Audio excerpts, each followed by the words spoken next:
Welcome, everybody. We are back for round 3. If you haven't watched the first 2 rounds, those videos are already up. Go check them out. And just a few sentences to us again. We are the Cologne Pauper community, and we are part of the Lega Pauper. So we play regularly every other Wednesday. And we hope you can join us at some point or just keep watching our content. And with that, we go into the third match of the tournament. And with me today is Frederick. Welcome.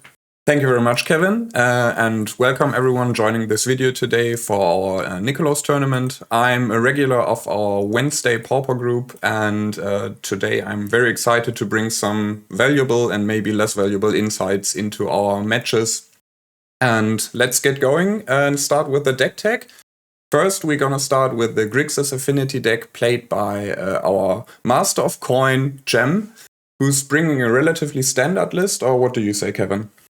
Yeah, I think pretty much standard. The only main difference is that he's playing no Black Magus Rod, but instead is playing 2 bigger versions, basically, right? Yeah, he brought the Pactol Terror, which is a relatively new card from the Everdrift set.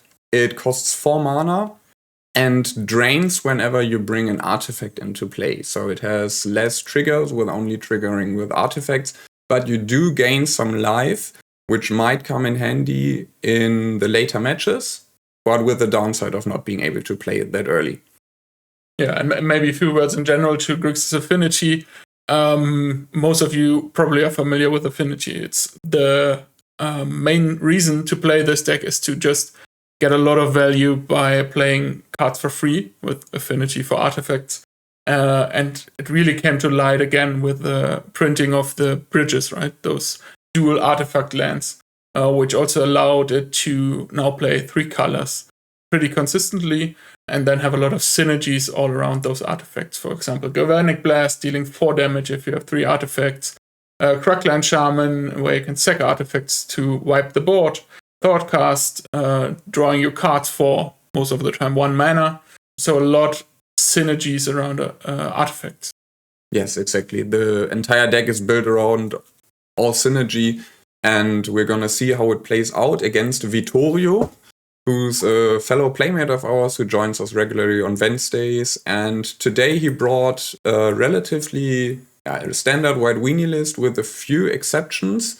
For example, he brought 2 relatively new Chocomogs, which is not that surprisingly, but it's a relatively new card.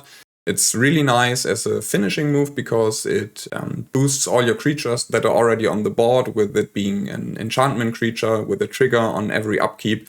You can powerfully boost your entire board and try to finish the game with that. And next to the Chocomog, he brought the new Spider-Man card. Here in this visualization, you see the online printing version. I actually do not even know the name. I think it's called Darvel. In paper printing, it's called Spider-Man Webslinger, which is a nice card as you can enweb it, which means you have to return a tapped creature to your hand and play it for the enweb cost, which is usually way lower. In this case, playing a 3/3 creature for 1 white mana. And apart from that, Kevin, what do you think is interesting in this list? I think it's pretty standard, right? There are a few flex slots which always people play around with. He chose the 2 Chocomogs, the Spider-Man card. He only plays 2 Guardian Pledge, the card that gives all your white creatures +2/+2. Some play more of those, but in general, those are the flex slot, and he chose this configuration for them. Otherwise a pretty standard list.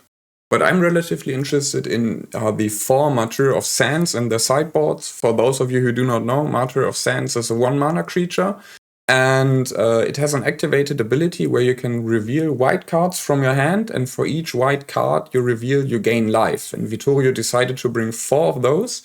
I actually do not know what he was afraid of, that he wanted to gain that much life in a rather aggressive deck, but maybe we'll find out.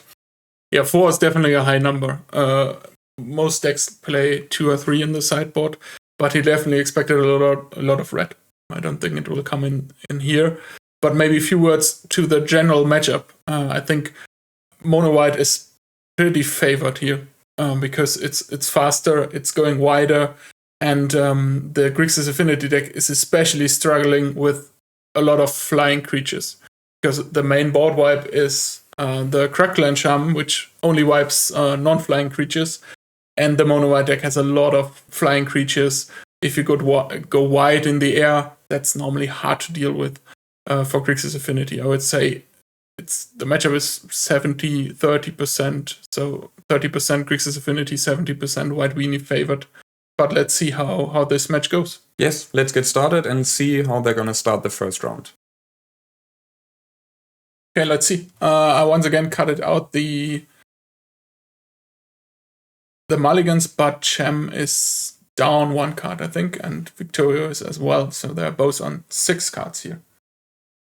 And hopefully you can stand Vittorio not being able to sort his cards. He usually plays upside down cards. Maybe it will come a little confusing, but we'll try our best to commentate what he's actually doing. And so far we are on a relatively slow start. Chem started with a blue-black tap bridge.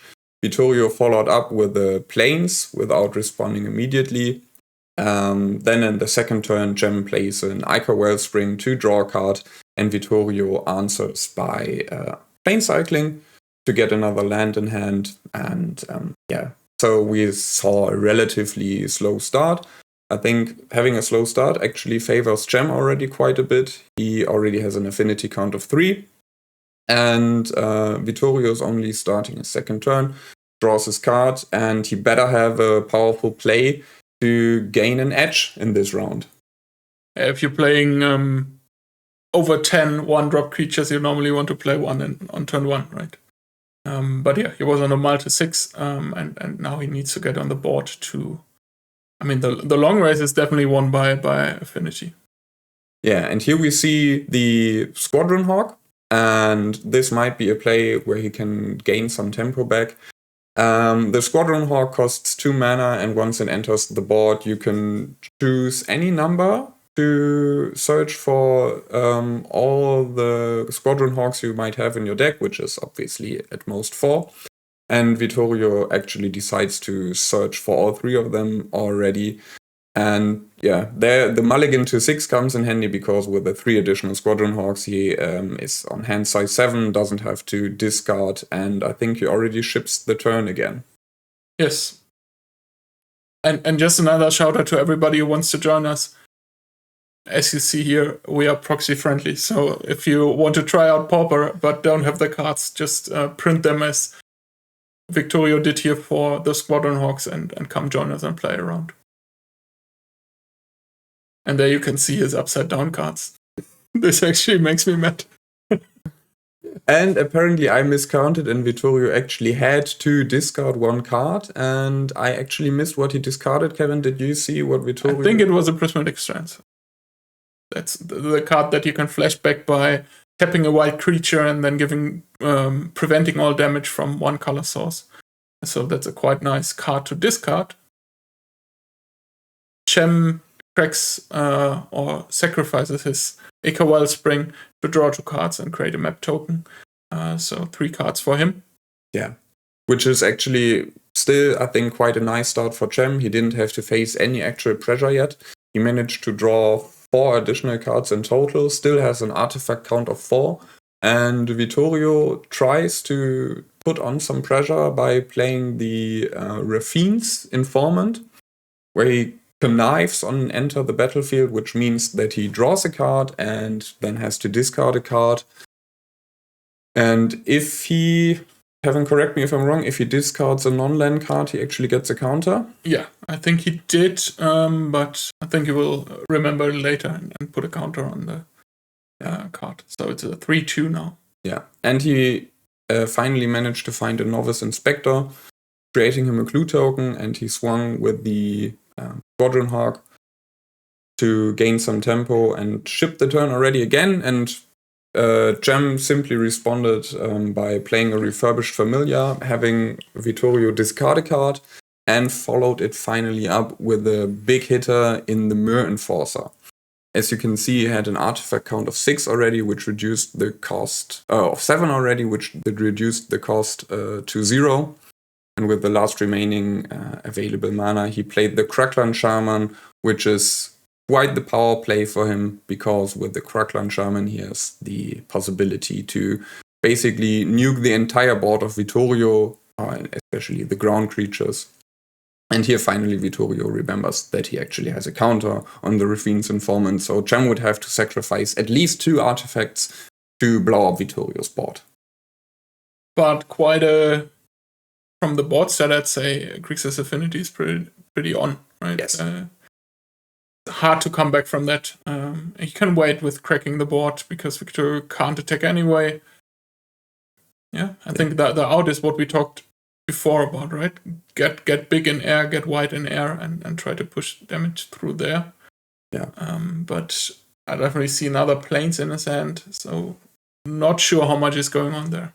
As you can see, Vittorio really struggles to get past the Mirror Enforcer. He only attacked with the Squadron Hawk, which is attack of 1, so it doesn't even harm Gem that much. The ground creatures have to stay back because they would just get jump blocked by the Mirror Enforcer. Or not jump blocked, but they would get eaten by the Mirror Enforcer. And besides from playing another Squadron Hawk, which is only a 1/1 flyer, he didn't have much to do and passed the turn back to Gem again.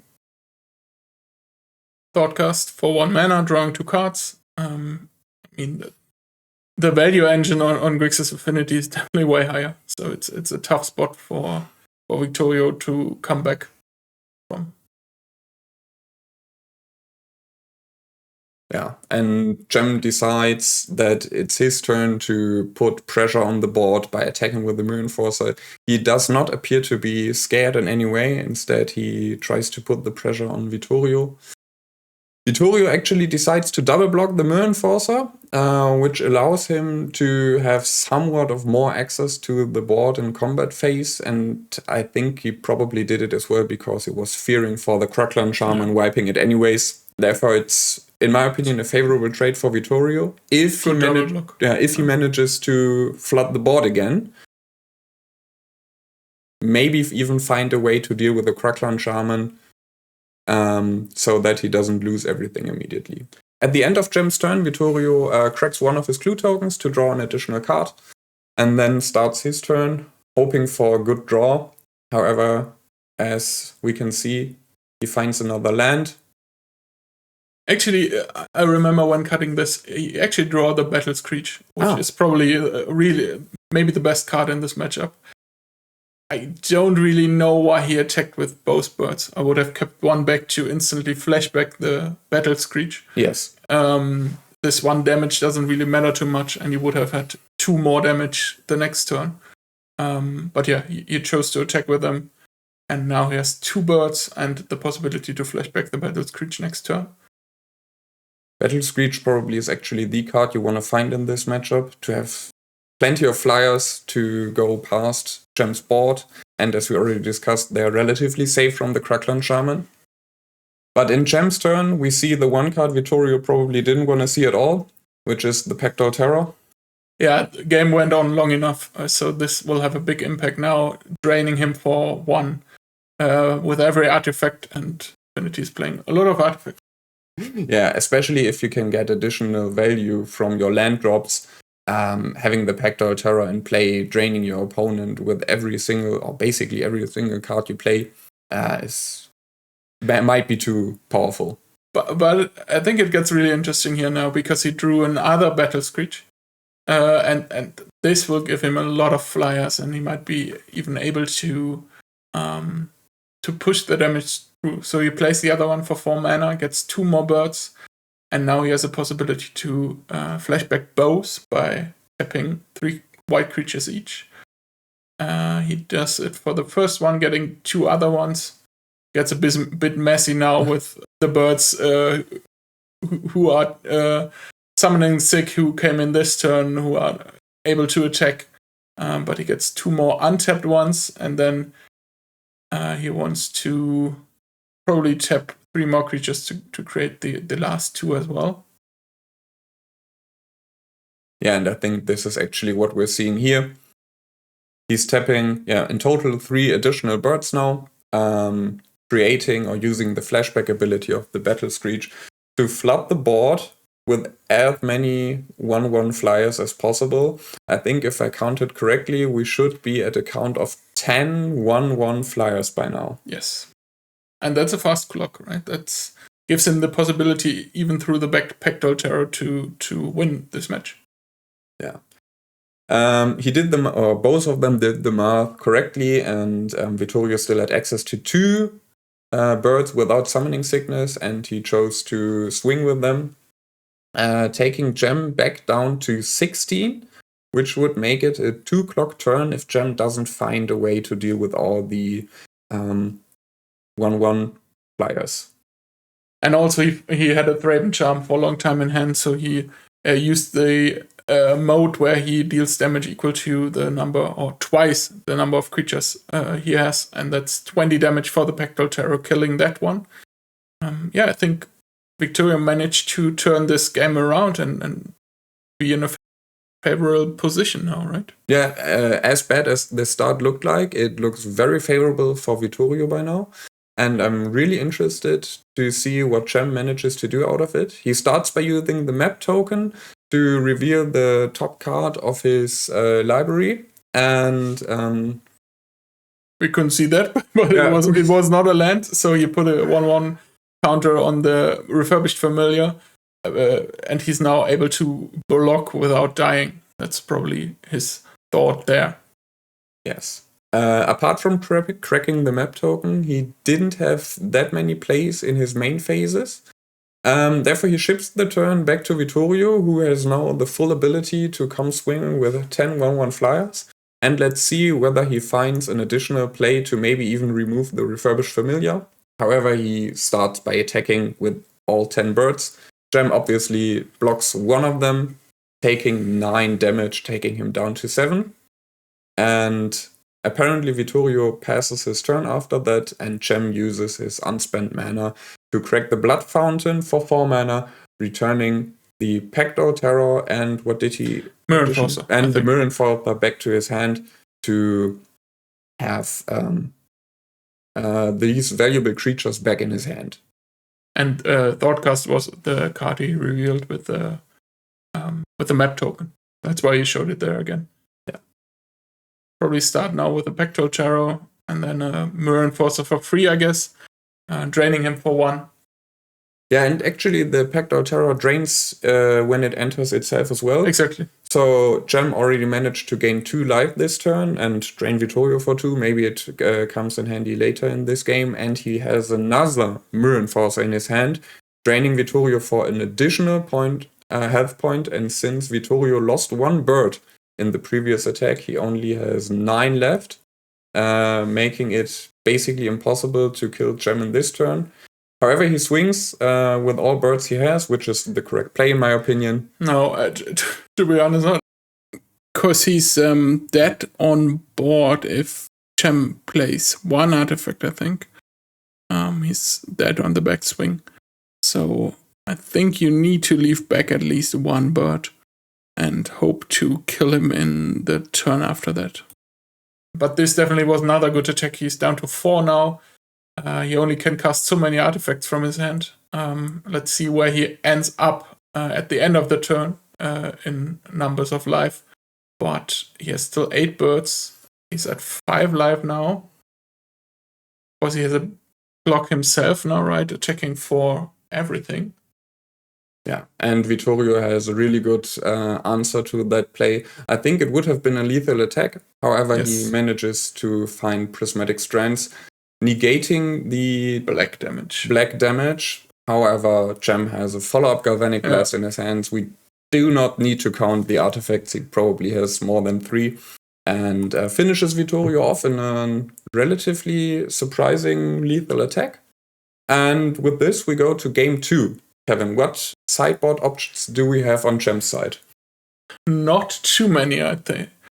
So he has 1 single breath weapon, which definitely needs to come in, and the Arms of Adar, being able to kill those pesky flyers he already faced in the first match.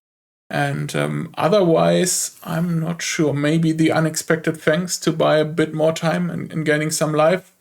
Yeah, but that's it, I'd say. I would have actually considered Unexpected Fangs too, besides from Breath Weapon and Arms of Hadar, obviously. I would include it to buy some more time, gain some life. And what would you cut? I think Nihil Spellbombs as Graveyard Hate are an option to cut in this list. Yeah, I mean, you're not too afraid of the Prismatic Strands flashback, right? If you are able to get rid of a Battle Screech from the graveyard, they're good. But normally, you can instantly, when you play it, flashback it. So, I would probably cut them as well. Yeah. And on Vittorio's side, I think the sideboard options are way more interesting. Let's dive into it. For those of you who are familiar with Pauper, you probably all know the card Dust to Dust. Kevin, what does Dust to Dust do? It's a really old card who has gotten way too expensive because it was only printed years ago, but it's 1 and 2 whites to exile 2 target artifacts. So it's a nice 2-for-1. And the dream, of course, is if you are able to exile 2 lands on turn 3 from your opponent, leaving him with no lands again. And that's also a nice part because the bridges are indestructible, but Dust to Dust does exile. So this works really well. So those 4 copies here definitely should come in. Yes. And as much as we talked about the value you get from Affinity, on the other hand, you get the vulnerability that is introduced by having the lands enter as artifacts. They are prone to being exiled with Dust to Dust and many other plays. And here Vittorio definitely makes sure to include them. And Kevin, what do you think? What would be some prone cuts? I would also think maybe he should bring the Destroy Evil, because it destroys the Pactol Terror and the Mirror Enforcer, and also can get rid of a makeshift munition, because also if he plays a makeshift munition, that's hard for you to deal with. Maybe those 2 should come in as well. And what you can cut, you can think about the Lunak Veteran. You don't need to get too much life. You just need to be quicker. I would definitely cut the Prismatic Strands. It's not so good here. Yeah, and you can also think about cutting. No, but I mean, those are 8 cards, right? Yeah. You would only bring in 6. That would definitely be an option. Yeah. Let's see how the game 2 comes forward.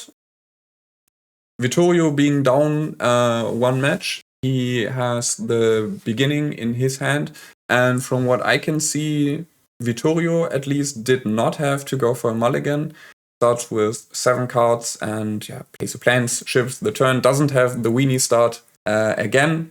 Gem with the exact same start again with the Demir Bridge, and Vittorio plays his second planes and still does not have a play. That spoils. You must have a good card on turn 3, right? Yes, exactly. You do. If you held this hand and you don't have a play for the first 2 turns playing White Weenie, you have to have something, and here we see what he has. Yes, the Dust to Dust killing both lands, leaving you with like 3/0 lands. That's tough, but that's why you play White Weenie, right? Yes. At this point, Kevin, would you consider scooping as a Grixis player? No, I mean, he didn't play anything for the first 2 turns, right? You are not too far behind, at least at creature count. Let's see how this match goes. Yeah. Vittorio follows up with the Rafine's Informant, looting again, giving a counter to his creature. And we have it enter as a 3/2, and Vittorio still did not spend all his mana. He still has 2 untapped planes. And Gem is lucky enough to have a second follow-up land, and it enters tapped, however. And the 1 mana he spends to actually play the Nihil Spellbomb, so apparently he did not decide to cut it. No, he kept it in, and Vittorio now is building up a strong board, right? Bringing in the Chukamo, which gives +1/+0 for all your other creatures for 4 turns, basically. And he swings for 4. Yeah. And on top of that, he found a Weenie in the Thraben Inspector, giving him additional value when his next turn starts with the trigger on the Chocomog and the clue token on top, giving him somewhat of card advantage. It actually really does surprise me that Gem still finds that many lands. He lost his first 2, and he did not miss a single land drop, I think. It's a value engine, the Grixis Affinity list. And he definitely stabilized again. But no creatures, so Victoria is also free to attack. Yeah. He remembered that he forgot to get a clue token on the last round, gets it now, and swings with everybody for quite some damage, right? That's 4, 6 plus 3. Yeah. Oh, and a Battle Screech. That's also pretty good, especially with having the Chocomog for 2 more turns. Those flyers attacking for. But once against there, he did the same thing he did last game. I probably, especially with an Nihil Spellbomb in play, I would have instantly flashed back the Battle Screech. Yeah, I think so too. Just not attacking with the 1-mana creature. You probably should have sacrificed the attack on the Thraben Inspector, missing on 2 damage, but flashing back the Battle Screech immediately, having 4 birds in the next turn, which would have been not a lethal attack since the 2 damage from the Thraben Inspector would not have come through, but a way more powerful board. We can see that Gem finds 2 plays, one in the Refurbished Familiar, being able to block the birds, and having the Mirror Enforcer as a strong blocker against basically everything on ground. And he cracks the Spellbomb to get rid of the Battle Screech in graveyard. But still, Victoria is a better board here, I think. Yes, definitely. He has a Thraben Charm to remove the Refurbished Familiar, or at least he tries to remove the Refurbished Familiar to have free reign with his birds. And it does not resolve, as Gem still finds value playing the Reckoner's Bargain, sacrificing the Refurbished Familiar, drawing 2 cards, and actually gaining 4 life, since the Refurbished Familiar has a converted mana cost of 4.